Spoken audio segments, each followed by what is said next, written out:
сказать, на не знаю, какое слово сказать, поучительное или еще что-нибудь. Но она личная, персональная.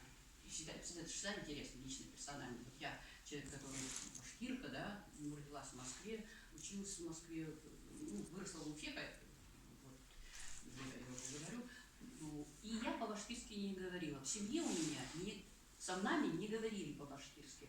Время было тогда, когда в Уфе был всего один башкирский интернат для башкирских. Там, то есть, русифицировалось население, хотя они все говорили. Я вот продукт этой эпохи, который, мало того, продукт не знает языка, но еще ко всему не знаю, кто у меня деды и прадеды.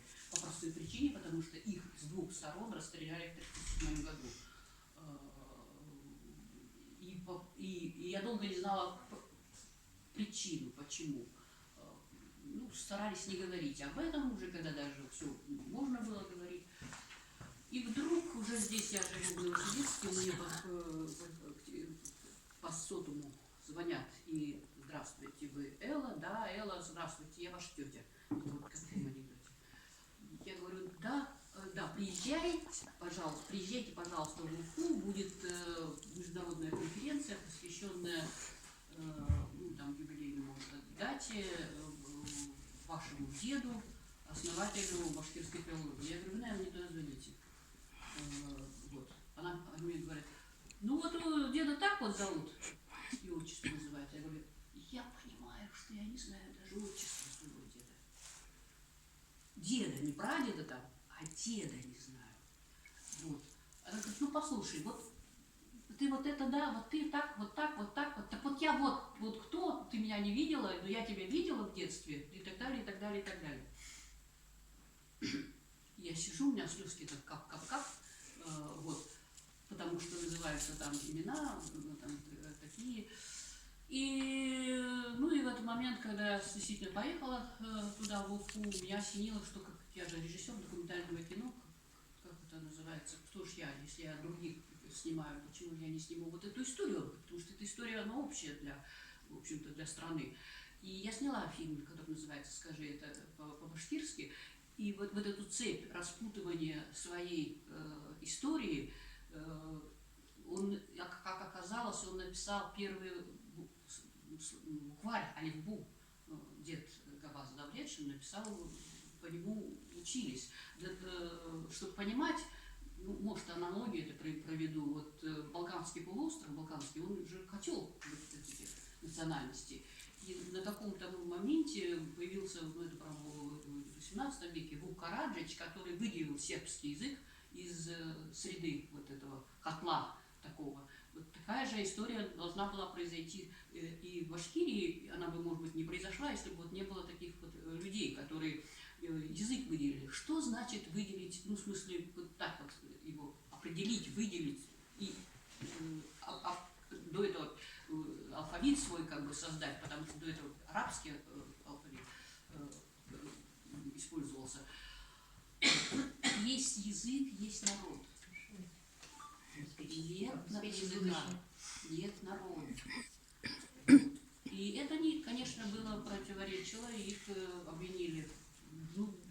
Габаса просто обвинили в том, что он дословно в приговоре мешает советизации башкир, используют старинные слова, которые вышли из употребления специально, там такое, и в течение его тройка собралась, через 2 часа его расстреляли. Теперь же архивы все вышли. В архивах сохранились даже допросы. Вы мне первично не давали, а вот моей тете Маргубе, которая сделала уникальную вообще вещь, потому что она собрала частично всю эту работу, всю вот эти вот исследования. Он проехал по Башкирии, записал 600 песен вот таких вот, которые имеют вообще действительно, это культурная ценность вообще цивилизации. И создал много таких исследований. И вот это все могло исчезнуть, но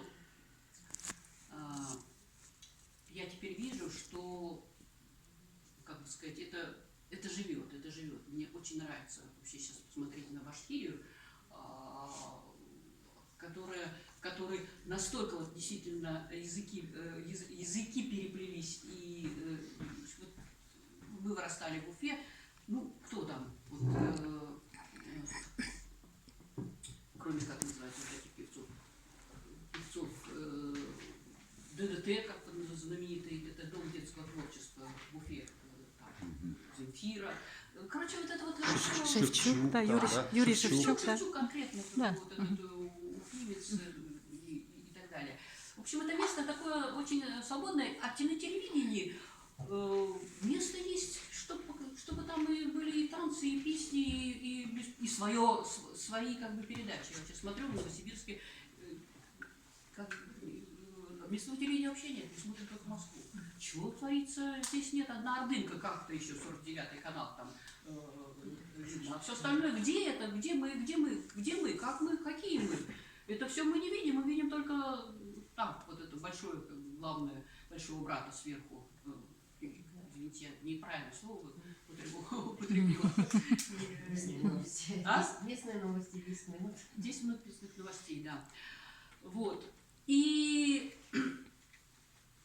А в детстве я однажды на рыбалке подслушала, как отец, который из той же деревни, естественно, родился там, где и дед, это не Башкирия, а Самарская область, там 5 таких кустовых деревень, откуда вышли очень известные люди. Место, если бы знать, где такое, куда Толстой на Кумыс лечиться ездил, потому что Кумыс и климат дают уникальный эффект на легкие вообще. И я слышала, как он пел песню, вот эту такую «Озонкю». Первый раз ни дома, нигде не слышала.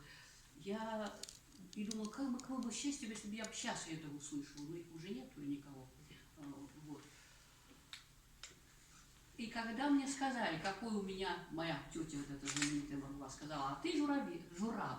Видите, у меня журавль, это как раз вот этот мой тотем, или как он называется. Вот там завязалась такая интересная. Оказывается, есть старинная легенда, потрясающая, и песни о журавлях, поющих, даже звенящие журавли.